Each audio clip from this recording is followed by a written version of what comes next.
I'm Cynthia James, and this network is about changing lives one woman at a time.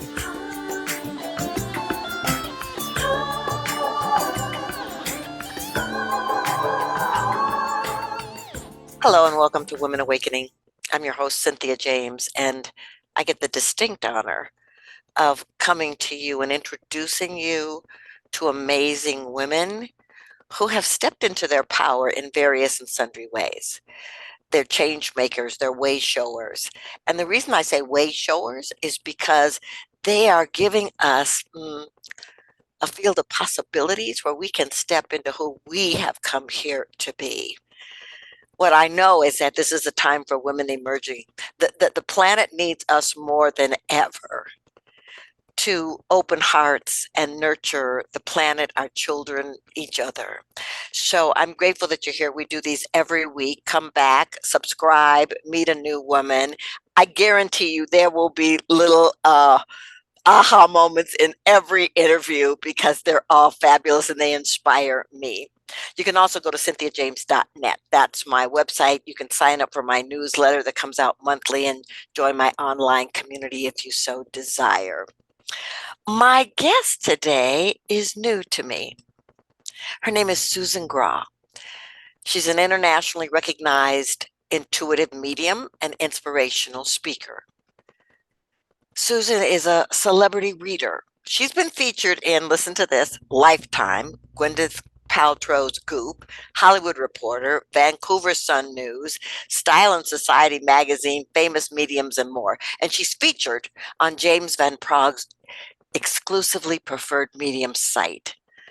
She's completed her Doctor of Divinity, and she's certified professional with a background in counseling, mediumship, intuitive clairvoyancy, life coaching, certified hypnotherapist, Reiki master, spiritual coach, and teacher of metaphysical arts.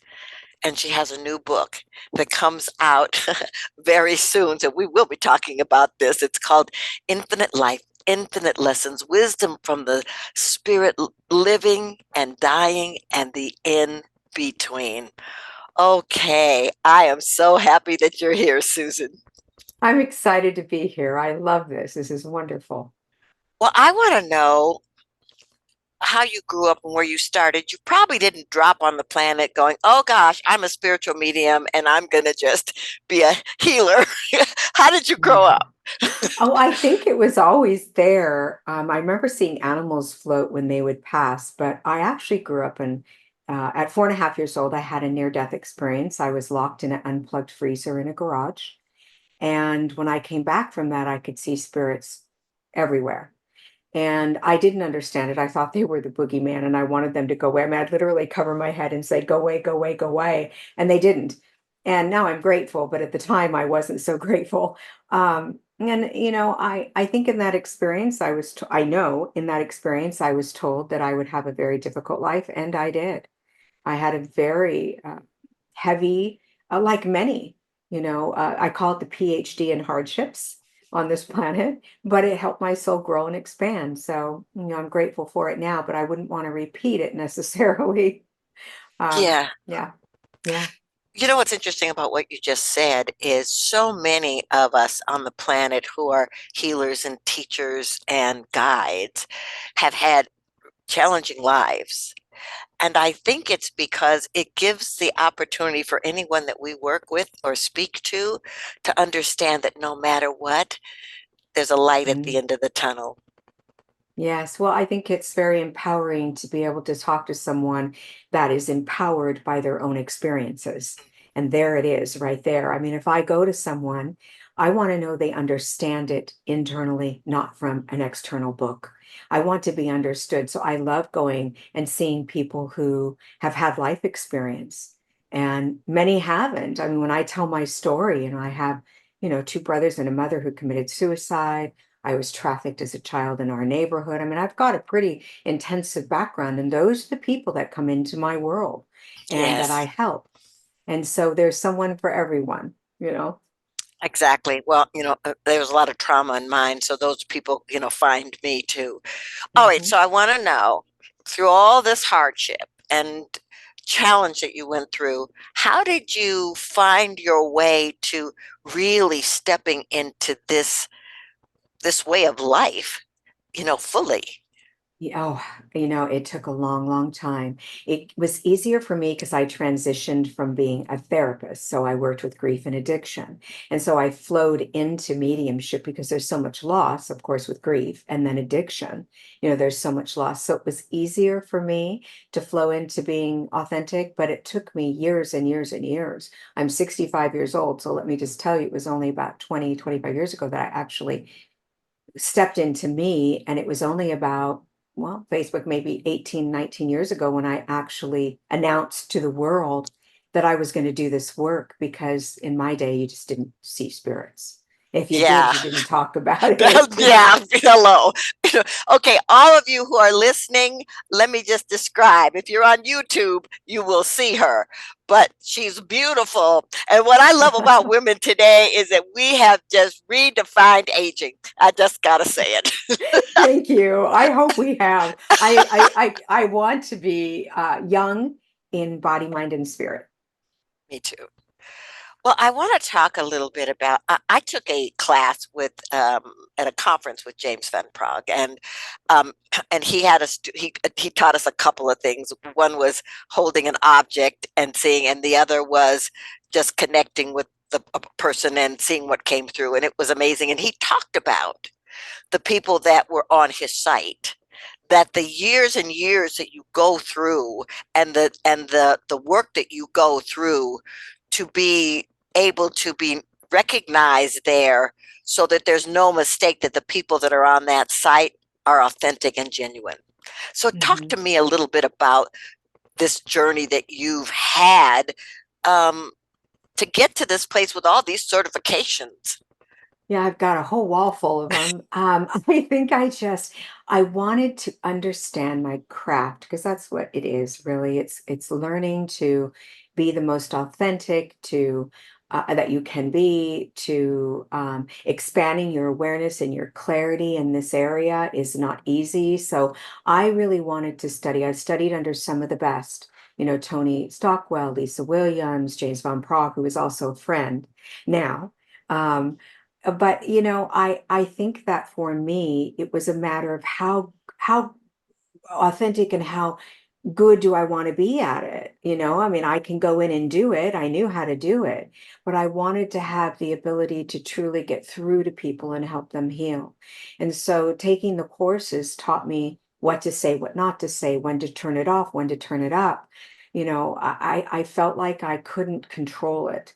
And so it was a necessity for me. As far as the hypnosis, being a hypnotherapist was not something I ever thought of doing. And then I decided I wanted to continue to learn. I love to grow. And I think growth helps me be more and I can accomplish more. I feel more empowered. The more certifications I receive, the more I delve into the learning, the education, the more empowered I become. I actually got my doctorate of divinity through Raymond Moody, who I have admired from afar for eons. I can't even tell you. Seeing him in person, talking to him, feeling his energy was such a profound experience for me that I was one of my dreams. It was one on my bucket list, and I was able to study under him. So he was unbelievably talented in teaching Mm. and of getting his point across, and so intelligent that I had a hard time keeping up with him. So if that tells you something, I mean, it was like, what did he just say? That went over my head, and not a lot goes over my head. So you can imagine, but it was such an awe-inspiring place to be. And same with James. So awe-inspiring to see his gift work in action. And that's what Yes, I loved about learning was watching them in action because they have to show you in order to teach you. that's And exactly right. yeah. So I wanted to learn to teach that way, which I do. And so that was a big portion of it too. I mean, the more background you have, the more respected you are. So people come. And that was Yes, important to me, was not just to say, oh, this happened to me, but to say, I know how to teach you how to step into your power. yes. Okay, for the audience, can you please tell them the difference between mediumship and intuitive clairvoyant? Mediumship is outside of us. It is connecting with loved ones on the other side.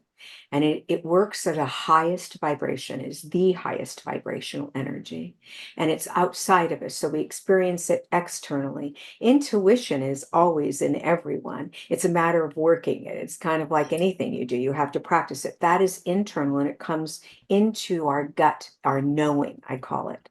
And that is the power of connecting to our inner selves. And that is a little bit lower vibration, although probably the most important of vibrations, is knowing intuitively how to protect ourselves, what's happening around us, how to understand ourselves in our journey. It all comes from that inside. I call it an inside job. Mhm. And so it's very different. Intuition teaches us how to function in the world with a knowing. Mediumship helps us to know that our loved ones are there, loving us, in us, through us, and that we are spiritual beings. And our soul is connected in both ways to the divine. I call it the vine or the divine vine to the divine. That's our soul. And both of them connect us to our souls. Well, that is so beautiful. And I um I love that you kind of differentiated there. But I want to talk about you as a woman. Mm. You, you've got this gift and it's clear. How is it navigating the world of relationships, intimate and even friendships or family? Because when you got this kind of gift, everybody doesn't get it. Yeah, they certainly don't. You are 100% accurate. I think that my family didn't really understand it. My husband didn't even know about it. And not until about 10, maybe 12 years ago, did he actually say, now I get it totally. Like you have it. It's mind blowing. I still don't understand it, but you've got it. But it took years and years and years. I kept it quiet a lot. I don't think that I felt accepting of myself. And I used to think people are going to think I'm crazy. They're going to think I'm this, I think I'm that. And then I realized it was me thinking it, not other people. And when I got to that reality, that acceptance, I was able to heal that in me, needing to be accepted and loved and have everyone approve of me and all those things that I felt as a younger individual. So I had a human experience like everyone. But I do know, I don't walk in and just know somebody. I can intuitively pick up on who they are energetically. And, I can walk in a room and say, oh, that's an alcoholic, that's a pedophile, that's this, that's that. Oh, that's a good person. There's an empath. I can do that because I've honed in on it. The more you work your intuition, the more bright and understandable it becomes, like everything we do. I can't sit down at a piano and play a song without knowing the notes or the keys. It's the same thing with intuition. So you want to be sure and work it as much as you can so that you become expansive. I do get rejected. People say to me, the devil's talking to me and all kinds of things. I hear all kinds of things. And I just honor where they are and I move on. I don't take it in. I used to. And I used to try to explain myself. And I realized that them loving me wasn't nearly as important as me loving me.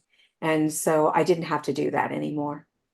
Well, what is so beautiful about what you're saying, it's like when you're gifted in this way, it's sometimes hard to define where you belong because you're outside the system and what people think is normal. And so taking other people's stuff on becomes a part of the journey, I think. Hmm.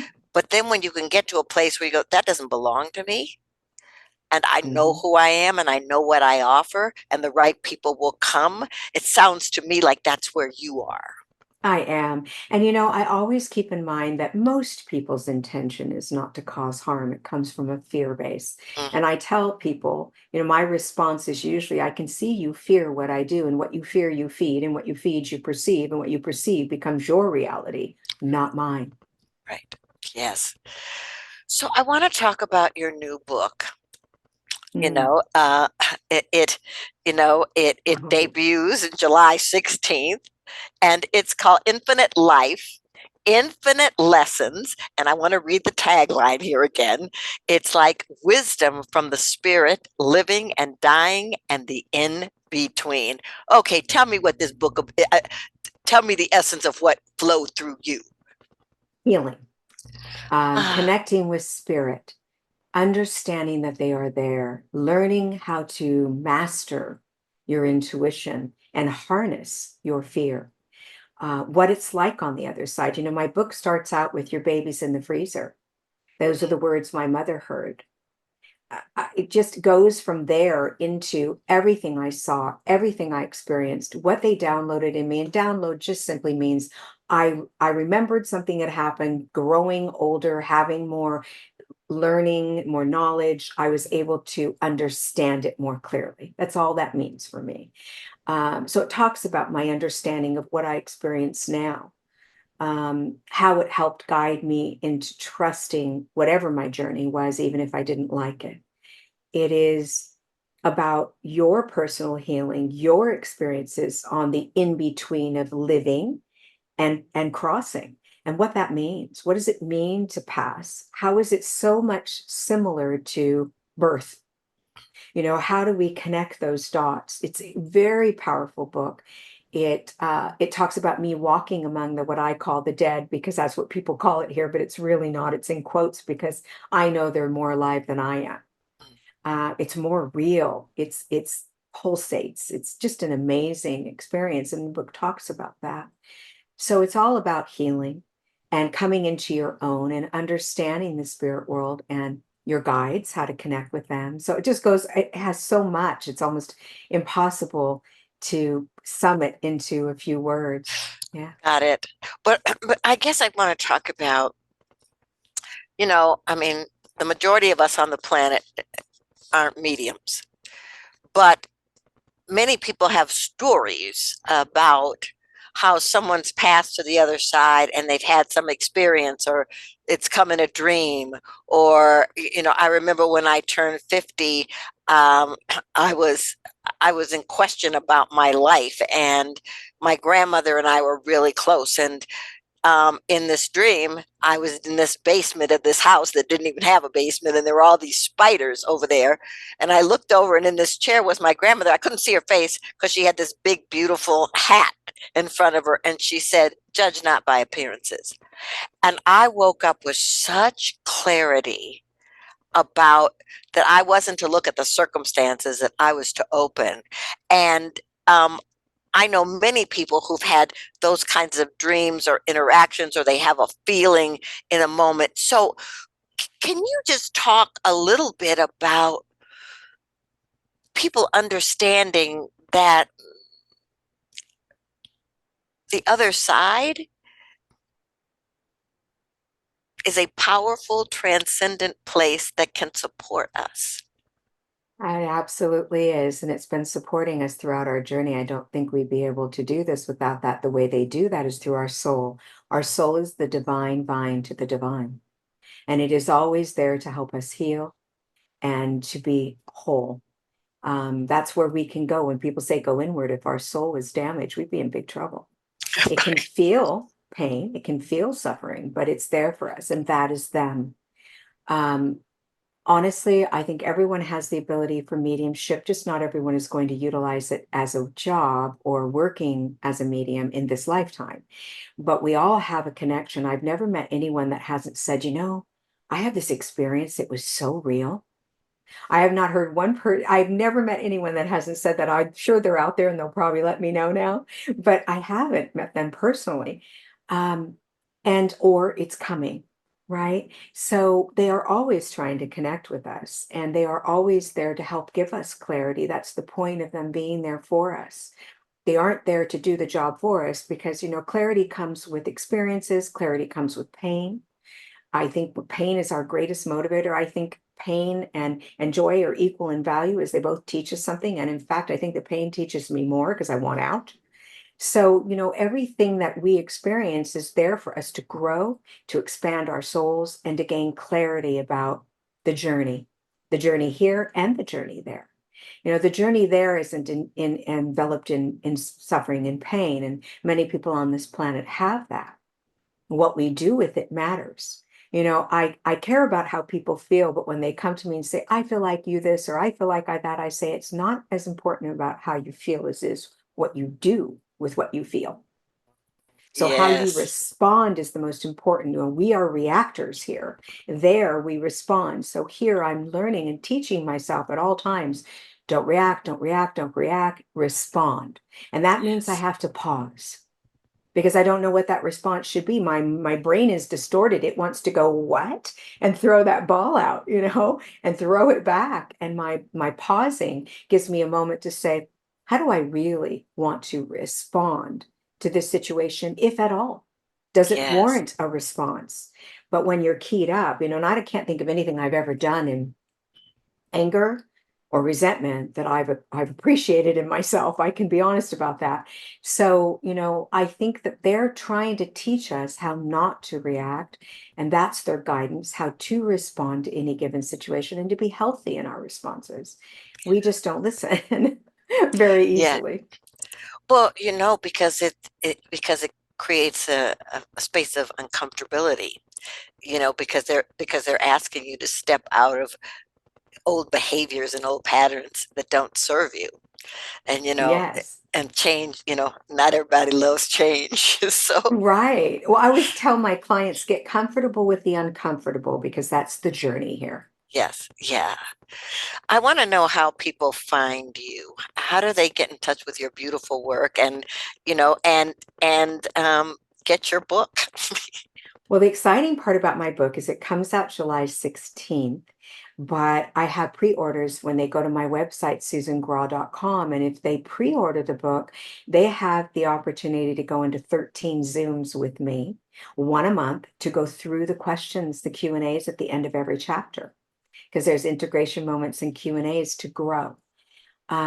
Which is really exciting for me to be able to offer that. It's going to be a huge venue of Zoom, but I think it's going to be amazing. And then they also get to download a small mini book. So that's kind of fun. But they can find me at susangrau.com. All of my social media is Susan Grau Official. It's Grau, not W. And I'm also doing a book signing in California at Irvine Spectrum on the 20th. I'm doing a book signing at Mystic Journey Bookstore on the 27th, I think it is. It's the Saturday after, so the 26th or 27th. And I am doing a launch in October at the Grove in LA. And that's going to have a lot of influencers and some really wonderful people to join us. So that's what's going on. I just think it's beautiful and congratulations. Mhm. You have to become a vessel to really deliver a book. So I was very fortunate that Hay House was interested in this book. I did not expect that. I was pretty blown away, and I know Spirit had everything to do with it because that's unusual to just write your first book and have somebody pick it up 3 weeks later. Just right, unbelievable. absolutely. Or not. Yeah, exactly. So I ask the same last question of every guest. This show is called Women Awakening. What do you think is the most important thing about women awakening in this moment on the planet? Self-empowerment, Mm. hands down. When you become empowered, you are able to navigate what's happening on this planet in a different kind of way. So it's knowing that you have personal empowerment and you can handle anything that comes your way as long as you pause and don't react. Um, for me, my personal empowerment has changed how I view my journey. When I felt unempowered, I felt like everyone else was in control and I felt like I was all over the place and everything affected me so deeply. So personal empowerment inside of that is self-love, which is actually our true soul path, is to learn to love ourselves. And that's the hardest thing we do. We love others and we can learn to love them greater and more healthy if we have self-love, but we can still love them. It's us that we don't love and that we banter with and we date. I mean, I really feel like that is where my personal empowerment lies, is learning to love myself and teaching myself to be enough. Ah, so beautiful. Okay, ladies, if you didn't get all of that, rewind and, and go back and write that down. Susan, thank you so much for being here. It's such an honor, and I'm so excited about the work you're doing on the planet, helping all of us grow and transform. Thank you so much. It's an honor to be here. I'm very grateful. Thank you. Okay, ladies, I say the same thing every week in different words. You're on this planet for a reason. Make no mistake about it. Your energy, your essence, your gifts, your life is important, essential, in fact, for the evolution of what is occurring now. So, learning to love yourself, be with yourself, honor yourself, trust yourself, that's the calling because spirit will do the rest. Thank you so much for being here. I love you. I'm grateful to be in your presence, and I'll see you next time.